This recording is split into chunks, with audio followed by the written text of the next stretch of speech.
नमस्कार। आज हम बात करने वाले हैं भारत के इतिहास के उस मोड़ की जिसने आजादी की लड़ाई की पूरी तस्वीर ही बदल दी। वो था सविनय अवज्ञा आंदोलन। चलिए इस कमाल की कहानी को थोड़ा और करीब से समझते हैं। एक बहुत बड़ा सवाल है ना? किसी बहुत बड़ी ताकत को एक पूरे साम्राज्य को आखिर चुनौती दी कैसे जाए? और इसका जवाब वो इतिहास में ही छिपा है। चलिए देखते हैं कि 1930 के भारत ने इस सवाल का जवाब कैसे दिया। हाँ, बिल्कुल सही सुना। नमक, वही नमक जो हम सबके घरों में होता है। सोचिए, इतनी मामूली सी चीज एक इतने बड़े ब्रिटिश साम्राज्य के खिलाफ सबसे बड़ा हथियार बन गई। तो सवाल ये है कि ये सब शुरू कैसे हुआ? आखिर इस इतने बड़े आंदोलन की जड़ें कहाँ खीं? इसकी शुरुआत हुई एक नई और बहुत ही जबरदस्त मांग से। चलिए थोड़ा पीछे चलते हैं और उस वक्त के पॉलिटिकल माहौल को समझते हैं। ये कोई छोटा मोटा बदलाव नहीं था, बल्कि एक बहुत बड़ा शिफ्ट था। मतलब इससे पहले तक तो कई नेता कहते थे कि ठीक है, ब्रिटिश राज के अंदर ही हमें थोड़ी बहुत आज़ादी दे दो, जिसे डोमिनियन स्टेटस कहते थे। लेकिन अब लाहौर सेशन में सब कुछ बदल गया। अब मांग थी पूर्ण स्वराज की, मतलब पूरी आज़ादी। अब देखिए, ये मांग अचानक से नहीं उठी। इसके पीछे कई बड़ी वजह थी। जैसे साइमन कमीशन को ही ले लीजिए, बनाया गया भारत के लिए, लेकिन उसमें एक भी भारतीय नहीं। जाहिर है लोगों का गुस्सा तो भड़केगा ही। फिर ब्रिटिश की इकोनॉमिक पॉलिसीज थीं जो देश को अंदर से खोखला कर रही थीं। और इन सबके बीच राष्ट्रवाद की भावना, वो तो पूरे देश में एक आग की तरह फैली ही रही थी। तो लक्ष्य तो तय हो गया, पूर्ण स्वराज। लेकिन अब सवाल था कि शुरुआत कैसे हो। यहीं पर महात्मा गांधी ने एक ऐसी चीज को चुना जो हर एक भारतीय से जुड़ी थी, हर एक से। लेकिन नमक ही क्यों? यही तो गांधी जी की दूर की सोच थी। सोचिए, नमक, वो अमीर हो या गरीब, हिंदू हो या मुसलमान, सबकी जरूरत है।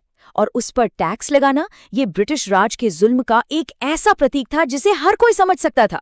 बहुत ही शानदार स्ट्रैटेजी थी ये। और बस यहीं से शुरू हुई वो ऐतिहासिक दांडी यात्रा। इसे सिर्फ एक पैदल मार्च मत समझिए। पूरे 24 दिनों तक पूरी दुनिया की नजरें गांधी जी पर टिकी थी। रास्ते में हर रोज हजारों लोग जुड़ते जा रहे थे। और फिर वो दिन आया जब दांडी पहुंचकर गांधी जी ने एक मुट्ठी नमक उठाकर कानून तोड़ा। वो बस एक इशारा था पूरे देश के लिए। अच्छा, इस पूरे आंदोलन की जो नींव थी ना, वो गांधी जी का एक बहुत पावरफुल आइडिया था, सत्याग्रह। मतलब सत्य के लिए आग्रह करना। ये कोई लड़ाई झगड़े वाला हथियार नहीं था। ये था नैतिक ताकत का हथियार, जिसका मकसद दुश्मन को हराना नहीं था, बल्कि उसका दिल बदलकर उसे सही रास्ते पर लाना था। दांडी में जैसे ही नमक कानून टूटा, ये खबर पूरे देश में आग की तरह फैल गई। बस एक घटना, और उसने जैसे पूरे देश को नींद से जगा दिया।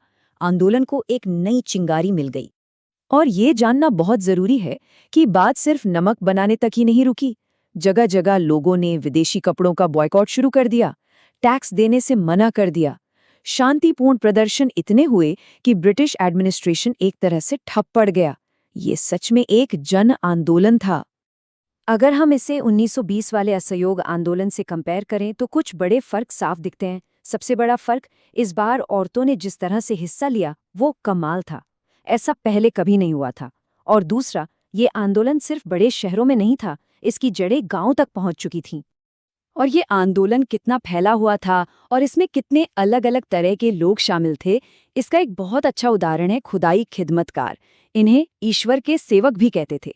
ये पश्तूनों का एक जबरदस्त अहिंसक आंदोलन था जिसने इस लड़ाई को और भी ज्यादा ताकत दी।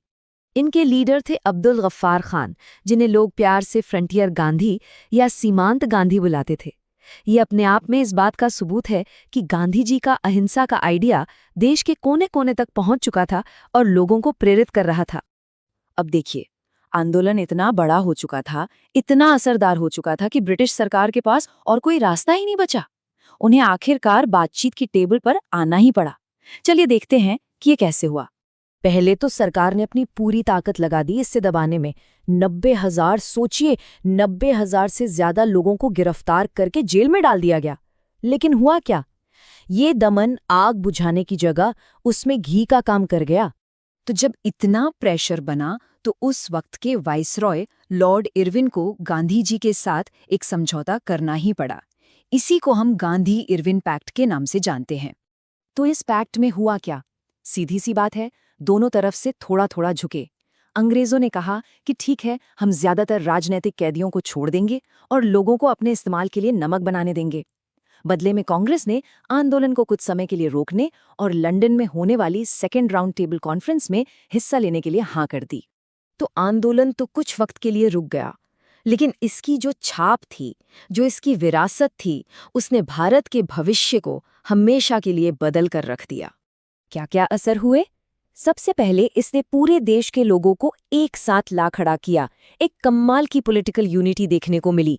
पूरी दुनिया ने देखा कि बिना हथियार उठाए भी कितनी बड़ी लड़ाई लड़ी जा सकती है। और इसने आज़ादी की लड़ाई की नींव को और भी ज्यादा पक्का कर दिया। हाँ, ये बात सच है कि इस आंदोलन से हमें तुरंत आज़ादी नहीं मिली, लेकिन इसने एक ऐसी चीज साबित कर दी जो शायद आज़ादी से भी ज्यादा बड़ी थी। इसने ये दिखा दिया कि जब एक देश के लोग एक साथ खड़े हो जाते हैं तो वो दुनिया के सबसे ताकतवर साम्राज्य की भी नींव हिला सकते हैं। तो ये कहानी हमें आज एक बहुत ज़रूरी सवाल पे लाकर छोड़ती है। आज की दुनिया में जब हम चारों तरफ इतना कुछ देखते हैं, तो क्या किसी भी नाइंसाफ़ी के खिलाफ आवाज़ उठाने का सबसे ताकतवर तरीका आज भी अहिंसा ही है? इस पर सोचना तो बनता है।